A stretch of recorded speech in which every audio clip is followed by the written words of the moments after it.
Hi, this is Judy from Fox Cities Quilt Company, and this is Sunday from the Sewing Room.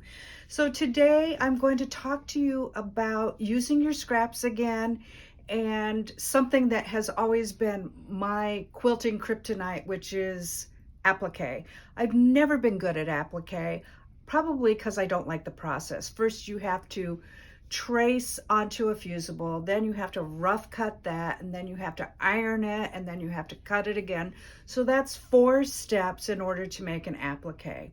So the project I'm going to talk to you about today is this little heart table topper that I'm going to make, and what I'm doing is I'm just appliquing random hearts all over it.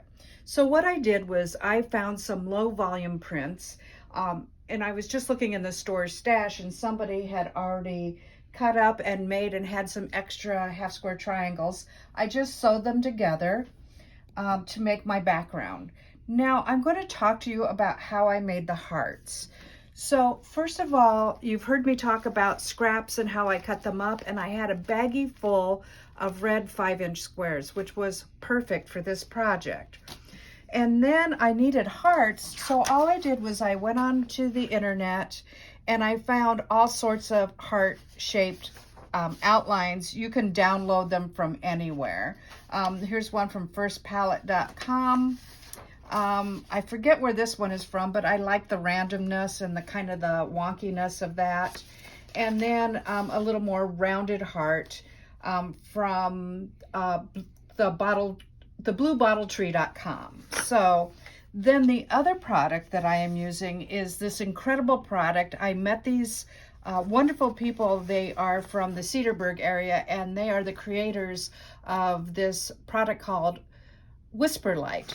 And Whisperlite is from Thistledown and Company. Like I said, they are local. They are out of Wisconsin. And they make this wonderful, wonderful tracing product that you can also iron. I love it for 2 reasons. Number one, it takes the stiffness out, so you don't have that stiff fusible, and your product or your end result is still nice and pliable, and you don't have those little stiff areas. And second of all, you can iron this to make this look nice and flat, and it also looks needle turned, and I'm going to show you how to do that. So the first thing I want to show you how to do is the Whisperlite comes on a bolt, and it comes 40 inches wide. I've cut this in 2 because I'm going to make 2 projects, and it's really quite wonderful. And then the other thing that I can do, you can see right through this. And so when you lay it onto whatever it is that you want to trace, there's no problem seeing right through it. You don't need a light table. You don't need to take this up on a window, nothing. It's fantastic. And then I'm just taking a pen, an ink pen, because I'll be able to see around it when I put this on my red fabric. So let me move this to the corner, and all I simply do is I always make short little lines so that I can see it really well, is I'm going to trace around this heart. And this doesn't take long at all. And so you can see I have my heart shape right there. Then what I want to do is I'm just going to rough cut this, and make sure that you leave yourself plenty of room around your Whisperlite. And then I'm simply going to pull out one of my red scraps, and I'm going to lay it on the right side of that red scrap. So you can see it really clearly around the right side, on the right side of that red scrap. Then here is what's really, really nice, is I'm going to take it to my sewing machine, and I stitched on that line all the way around. For me, it's easier to stitch on that line and just get it done with than to cut on it.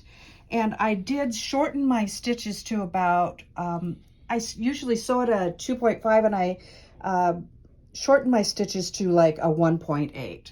So that worked out really, really well. And the reason is you're going to put some pressure on these, and you want those stitches to stay. Then I'm just going to rough cut around that Whisperlite and around my stitching. and it cuts really nice and easy.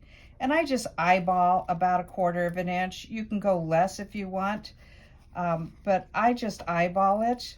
It works out, and it's so easy to cut. It's no different than cutting through just a layer of fabric, actually. And then I'm going to cut down to that point. And now you can see that's rough cut all the way around. But what I want to do here is I want to snip it close to that center so that I can get a nice point in that heart.